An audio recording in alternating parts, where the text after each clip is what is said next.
இப்போ உங்கள் தந்தையோட ஏற்கனவே நீங்கள் பிரச்சாரத்துக்கெல்லாம் போயிருக்கேன்னு வந்து சொல்கிறீங்க.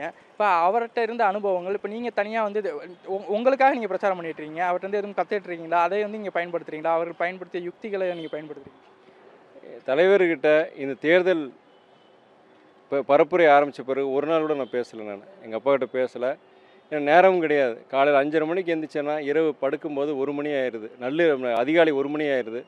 இந்த நேரத்தில் வந்து இங்கே இந்த குறுகிய காலகட்டத்தில் வந்து நம்ம இயக்கத் தோழர்கள், கூட்டணி கட்சி தலைவர்கள் கூட பேசுகிறதுக்கு, உரையாடுறதுக்கு கரெக்டாக இருக்குது. அவர்கிட்ட நான் பேசலை. இருந்தும் இன்னும் நான் கடந்த காலங்களில் இந்த 30 வருடங்கள் எங்கள் இயக்கம் ஆரம்பித்த பிறகும் சரி, ஆரம்பிக்கிறதுக்கு முன்னாடி திமுகவில் இருந்து எங்கள் அப்பா இருந்த காலத்துலேருந்து நான் வந்து தேர்தல் களங்களில் கலந்துக்கும் போது என்னென்ன செய்யணும், என்ன செய்யக்கூடாது, எது செஞ்சால் இன்னும் சிறப்பாக நம்முடைய தேர்தல் பரப்புரை இருக்கும், எது செஞ்சால் நம்முடைய மக்கள்கிட்ட போய் எளிதில் போய் சேர முடியும், இது போன்ற விஷயங்கள்லாம் பொறுத்த வரைக்கும் எனக்கு கடந்த காலம் அனுபவம் இருக்கிறதுனால அது கொஞ்சம் சிறப்பாக நம்மளால் செய்ய முடியுது. திருச்சி மக்களுடைய எதிர்பார்ப்பு என்னவா இருக்குது? நீங்கள் எதை முன்னிறுத்தி உங்களுடைய பிரச்சாரத்தை அமைச்சிருக்கீங்க?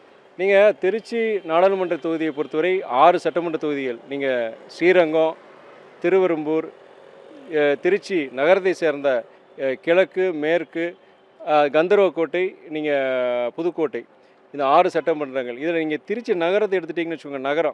இந்த நகரத்தை பொறுத்த வரைக்கும் பெரும்பான்மையான வந்து என்ன பிரச்சனைனா, இங்கே போக்குவரத்து நெரிசல் இருக்குது. அதுக்கு வந்து நீங்கள் அந்த பால்பனையிலேருந்து துவாக்குடிக்கு வந்து 2 விதமான கோரிக்கைகள் இருக்குது. ஒன்று வந்து ஒரு சார்பு என்ன சொல்கிறாங்க, எங்களுக்கு எலிவேட்டட் எக்ஸ்பிரஸ் வே மாதிரி கொடுங்க. நீங்கள் இன்னொருத்தங்க என்ன சொல்கிறாங்கன்னா, அங்கே இருக்கிற வியாபாரிகள் என்ன சொல்கிறாங்கன்னா, எங்களுக்கு வந்து அவங்க தான் எலிவேட்டட் எக்ஸ்பிரஸ் வே கேட்குறாங்க. அங்கே இருக்கிற ரெசிடென்ஸ் அசோசியேஷன் எல்லாம் அவங்க என்ன பண்ணுறாங்க, அங்கே குடியிருக்கிறவங்க அவங்க என்ன சொல்கிறாங்கன்னா, எங்களுக்கு எலிவேட்டட் எக்ஸ்பிரஸ் வேண்டாம், எங்களுக்கு சர்வீஸ் ரோடு தான் வேணும்னு சொல்கிறாங்க. சாலை விபத்துக்களும் போக்குவரத்து நெரிசல் தவிர்க்கிறதுக்கு எங்களுக்கு இதை செஞ்சு கொடுங்கன்னு சொல்லிட்டு 2 தரப்பும் கேட்குறாங்க. அது கொஞ்சம் அவங்களுக்குள்ளே ஒரு ஒரு ஒரு ஒரு ஒரு ஒரு சரியான ஒரு இது இல்லை. அதனால் என்னென்னா, முதலமைச்சர் பொறுத்த வரைக்கும் என்ன சொல்லியிருக்காருன்னா, 2 பேருக்கு பொதுவான ஒரு தீர்வை நான் ஏற்படுத்தி கொடுக்குறேன்னு சொல்லி வாக்குறுதி கொடுத்துருக்கிறாரு. அது எனக்கு இந்த தேர்தல் பரப்புரையில் என்ன தான் நீங்கள் சொன்னாலும் கன்வின்ஸ் ஆக மாட்டாங்க. நான் தேர்தல் முடிஞ்சதுக்கப்புறம் 2 தரப்பையும் சந்திக்கணும்னு பார்க்குறேன். சந்தித்து அவங்களுக்கு 2 பேருக்கு ஒரு பொதுவான ஒரு தீர்வு, ஏற்புடைய தீர்வை நான் கொடுக்கணும்னு நினைக்கிறேன். அதே மாதிரி புதுக்கோட்டை கந்தர்வக்கோட்டையில் பார்த்தீங்கன்னா தொழிற்சாலைகள் எதுவும் கிடையாது. எல்லாமே விவசாயம் சார்ந்தது, வானம் பார்த்த பூமி தான். தண்ணி பற்றாக்குறை இருக்குது. ஸோ தண்ணி பற்றாக்குறை, விவசாயத்துக்கு தண்ணி கிடையாது, குடிக்கிறதுக்கு தண்ணி பற்றாக்குறை இருக்குது. அங்கே பொறுத்த வரைக்கும்னா, நீங்கள் புதுக்கோட்டையில் பொறுத்த வரைக்கும் அந்த வைகை, காவேரி, குண்டாறு இணைப்பு திட்டம் வந்து பல ஆண்டுகளாக அது ஒரு நீண்டகால கோரிக்கை. அதுக்கு வந்து நான் ஒரு நாடாளுமன்ற உறுப்பினராக நான் ஒரு ஆளாக அதை செய்ய முடியாது. மாநில அரசு, ஒன்றிய அரசு எல்லாரோட ஒத்துழைப்பு இருந்தால் அது மிகப்பெரிய திட்டம், மிகப்பெரிய பொருட்செலவு. அது என்னால் வந்து நான் தனி மனிதனால பண்ண முடியும். ஆனால் இன்றைக்கி அங்கே இருக்க ஜனங்களோட சேர்ந்து மிகப்பெரிய ஒரு மக்கள் இயக்கமாக அது கொண்டு வரணும்னு நான் நினச்சிட்டு இருக்கிறேன். அடுத்து 2வது விஷயம் வந்துன்னா, அது வந்தாலே உங்களுக்கு போதா, புதுக்கோட்டை மாவட்டம் மாத்திரம் கிடையாது, பக்கத்தில் இருக்கிற மாவட்டங்களும் பயன்பெறும். கிட்டத்தட்ட 8 லட்சம் ஏக்கர் அந்த வேளாண் நிலங்கள்லேருந்து நீங்கள் தண்ணீர் பாசனம் வந்து கிடைக்கும். உங்களுக்கு குடிநீர் பற்றாக்குறை போகும். உங்களுக்கு அங்கே இருக்க புதுக்கோட்டையில் வந்து மலர்கள் நிறைய வந்து உற்பத்தி பண்ணுறாங்க விவசாயிகள். அவங்களுக்கு வந்து வாசனை திரவியங்கள், சென்ட் ஃபேக்ட்ரிஸ் ஏதாவது கொண்டு வந்தாங்கன்னா வேல்யூ அடிஷன் கொஞ்சம் ஏற்படுறதுக்கு வாய்ப்புகள் இருக்குது. பக்கத்தில் கந்தர்வக்கோட்டையிலேயே வந்து முந்திரி விவசாயம் நிறைய பேர் செய்கிறாங்க. அங்கேயுமே முந்திரி சார்ந்த வேல்யூ ஆடட் நீங்கள் மதிப்பு கூட்டல் சில பொருட்களை நீங்கள் உணவுப் பொருட்கள் செய்யும் பொழுது அந்த முந்திரி விவசாயிகளுக்கு வந்து நல்ல ஒரு வருமானம் கிடைக்கிறதுக்கு வாய்ப்பு இருக்குது. அதுக்கு ஏதாவது முயற்சிகள். அது இல்லாமல் புதுக்கோட்டை மாவட்டத்தில் ரயில்வே மேம்பாலங்கள் பார்த்து நீண்டகால கோரிக்கை, அதையுமே கண்டிப்பாக நான் செஞ்சு கொடுக்குறேன்னு சொல்லியிருக்கிறேன். இதை தவிர்த்து வந்து போக்குவரத்து நெரிசல், புதுக்கோட்டை நகரத்தில் வந்து போக்குவரத்து நெரிசல் நிறைய இருக்குது. அங்கேயே அதுக்குண்டான கட்டமைப்பு இன்ஃப்ராஸ்ட்ரக்சரை இது பண்ணுறதுக்கு ஏதாவது முயற்சிகள் என்னால் பண்ண முடியுமோ அதை நான் முயற்சி பண்ணுவேன். இங்கே ஸ்ரீரங்கத்தில் என்னென்னா, ஸ்ரீரங்கம் காவிரியை கரையோரமாக தான் இருக்குது. ஆனால் இருந்த போதிலும் அங்கே தண்ணி பற்றாக்குறை இருக்குது. குறிப்பாக வந்து மிக பழமையான உங்களுக்கு இப்போ பெருமாள் கோயில், ஸ்ரீ ரங்கநாதர் அவருடைய அந்த பெருமாள் கோயில் அங்கே இருக்குது. அங்கே என்னென்னா, உங்களுக்கு அந்த ஸ்ரீரங்கத்துக்கே வந்து தண்ணீர் பற்றாக்குறை இருக்குது. அதனால் கொள்ளிடம் வகையில் வந்து தடுப்பாலம் போட்டு அங்கே வந்து தண்ணியை சேமிச்சிங்கன்னா நிலத்தடி நீர் உங்களுக்கு சேமிக்கிறதுக்கு சரி, நிலத்தடி நீர் நல்லா வரும், மேலும் வளர்கிறதுக்கும் ப்ளஸ் வருஷம் ஃபுல்லாக தண்ணி கொடுக்கறதுக்கும் ஒரு நல்ல வாய்ப்பு. அது தடுப்பணைக்கு உண்டான முயற்சி கண்டிப்பாக எடுப்பேன் நான். 2வது, இது ஸ்ரீரங்கம் பொறுத்த வரைக்கும் ஒரு ரொம்ப பழமையான கோயில், புனித ஸ்தலம். அங்கே வந்து என்னன்னா, சிவன் கோயிலும் இருக்குது, சைவ வைணவ 2 இது இருக்கிற வழிபாடு ஸ்தலங்கள் இருக்குது. அங்கே பொறுத்த வரைக்கும் இந்தியா முழுக்க பக்தர்கள் வர்றாங்க. இந்த பக்தர்கள் வரும்போது ஏற்கனவே போக்குவரத்து நெரிசலாக இருக்கிற இடங்கள் வந்து இன்னும் கூடுதல் போக்குவரத்து நெரிசல். அதுக்கு வந்து மாற்று ஏற்பாடு என்ன பண்ண முடியும், எப்படி நம்ம மாற்றுறது, எப்படி புதிய ஏதாவது சாலைகள் போடணும், பாலங்கள் போடணும், அதுக்குண்டான முயற்சி எடுப்பேன்.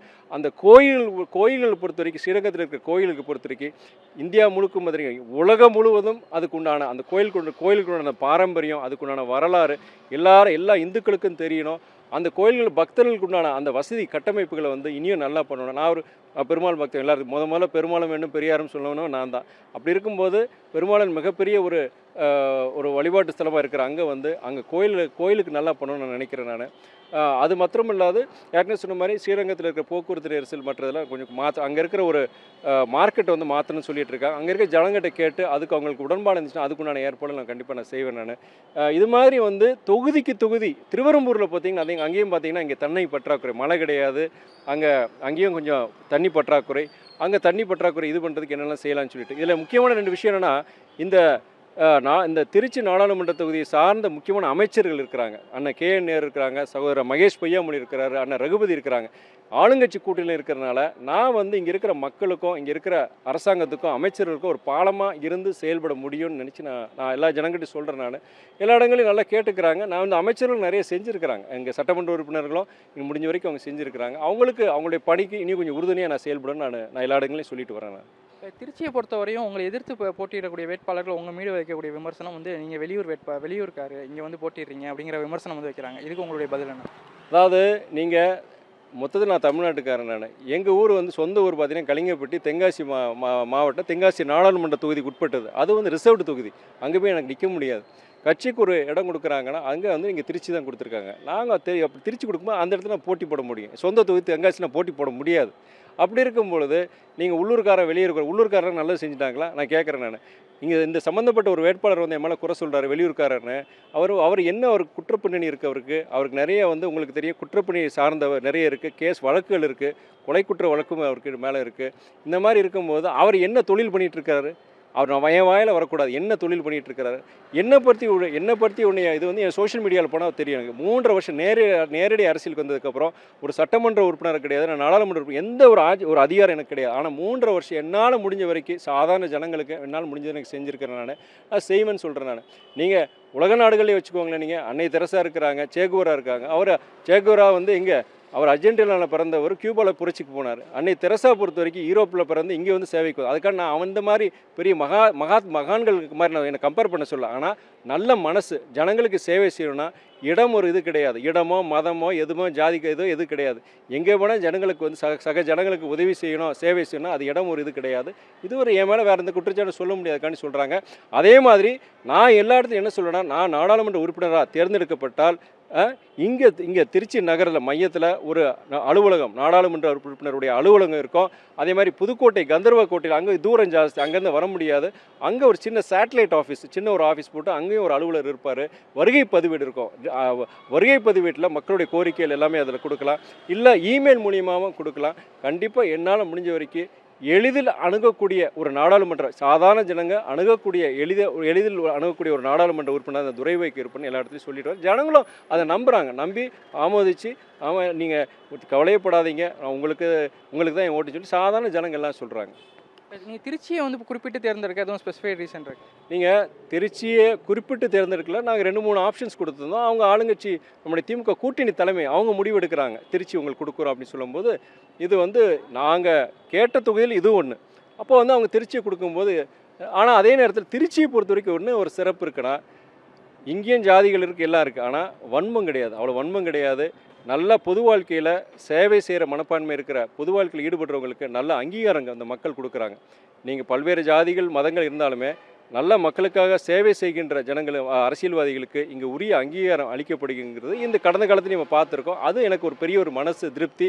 ஏன்னா வேலை செஞ்சதுக்கு இங்கே கண்டிப்பாக இந்த நல்ல வேலை செஞ்சு கஷ்டப்பட்டு பண்ணானா இந்த ஜனங்கள் நம்மளை மறக்க மாட்டாங்கங்கிறது எனக்கு அது எனக்கு ஒரு ஆறுதலாக இருக்கிற விஷயம். நீங்கள் வந்து தீப்பெட்டி சின்னத்தில் வந்து போட்டிடுறீங்க. இப்போ உங்களுக்கு எதிராக இருக்கக்கூடிய வேட்பாளர் வந்து மக்கள்கிட்ட பரிச்சயமான இரட்டை இலை சின்னத்தில் வந்து போட்டிடுறாங்க. இப்போ அதை மீறி தீப்பெட்டி சின்னம் எப்படி அவங்க மக்கள்கிட்ட போய் கொண்டு சேர்க்க போகிறீங்க? அதில் வெற்றி எப்படி இருக்குது? தீப்பெட்டி சின்னம் நான் போய் சேர்க்க வேண்டாம், ஏற்கனவே எல்லா வீடுகளும் இருக்குது. அடுப்பு ஏற்றுறதுக்கு சாதாரண வீட்டில் அடுப்பு ஏற்றுறதுக்கு தீப்பெட்டி யூஸ் பண்ணுறாங்க, விளக்கு ஏற்றுறதுக்கு தீப்பெட்டி யூஸ் பண்ணுறாங்க. நீங்கள் கோயிலுக்கு போனால் அங்கேயும் விளக்கு வாசனை திரவியங்கள் இது பண்ணுறதுக்கு நீங்கள் தீப்பெட்டி யூஸ் பண்ணுறாங்க. அதனால் தீப்பெட்டி வந்து நான் கொண்டு போய் சேர்க்கணும்னு அவசியம் கிடையாது. எல்லா இடங்கள்லையும் எல்லா வீடுகள்லையும் தாய்மார்கள் பயன்படுத்துகிற ஒரு இது வந்து தீப்பெட்டி. அது இன்னாருடைய தீப்பெட்டி எல்லா இடத்தையும் கேட்குறாங்க, சார் உங்களுடைய சின்ன எண்ணம் தான் கேட்குறாங்க. வேட்பாளர் அவங்க யாரையும் முடிவு பண்ணிட்டாங்க. சின்னன்னு கேட்கும்போது அது யாருக்கும் புரிஞ்சு. இன்றைக்கி டிஜிட்டல் உலகத்தில் இருக்கிறோம், எல்லா இளைஞர்கள் எல்லா படித்தவங்களுக்கு வந்து தெரியுது, அவங்களுக்கு தீப்பெட்டின்னு போய் சேர்ந்துருச்சு, 24 மணி நேரத்தில் சேர்ந்து போயிடுச்சு. அதுக்குள்ளான அதே நேரத்தில் வந்து சாதாரண கிராமத்தில் இருக்க ஜனங்களும் பொறுத்த வரைக்கும் தீப்பெட்டின்னு சொன்னால் டக்குன்னு அவங்களுக்கு புரியுது, அவங்களுக்கு ஒன்றும் பிரச்சனையே கிடையாது. உடனுக்குடன் செய்திகளை தெரிந்து கொள்ள சன் நியூஸ் பெல் ஐகானை கிளிக் பண்ணுங்க.